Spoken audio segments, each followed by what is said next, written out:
അങ്ങനെ ഫുക്കറ്റിലോട്ട് ടൂറ് പോയ പുള്ളിക്കാരൻ ദേ വന്നിട്ടുണ്ട്. വന്നപ്പോൾ തന്നെ കുറേ ബാഗുകളായിട്ടാണ് വന്നത്.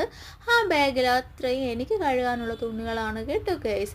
പിന്നെ ദേ ഈ ബാഗിൽ ഞങ്ങൾക്കുള്ള കുറച്ച് ഗിഫ്റ്റൊക്കെ ഉണ്ട്. പിന്നെ ഞാൻ ദേ മട്ടൻ കറി ഉണ്ടാക്കി, അടിപൊളി നെയ്ച്ചോറുണ്ടാക്കി. അങ്ങനെ കുറേ ദിവസം അവിടുത്തെ ഫുഡ് കഴിച്ച് മടുത്തു വന്ന ഇക്ക ദേ സൂപ്പറായിട്ട് ദേ കഴിക്കുന്നുണ്ട്.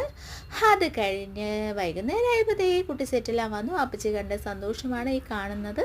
പിന്നെ നമ്മൾ എന്ത് ചെയ്തു, എങ്ങോട്ടേക്കും ഞങ്ങൾക്കും പോകണ്ടേ എന്നും പറഞ്ഞ് നേരെ ഭീമാപ്പള്ളിയിലോട്ട് വിടുന്നുണ്ട്. അങ്ങനെ ഭീമാപ്പള്ളിയിലെത്തി. അവിടെ വെച്ച് ഞാനും ഫയാനും ഇക്കായും തോപ്പിയും കൂടെ കുറേ ഫോട്ടോസ് എടുത്തു. പിന്നെ അവിടെ കുറച്ച് ചുറ്റിക്കറങ്ങി കണ്ടു. പിന്നെ കുറേ സമയം നമ്മൾ അവിടെ ഇരുന്നു സ്പെൻഡ് ചെയ്തു. നല്ല രസമായിരുന്നു കേട്ടോ.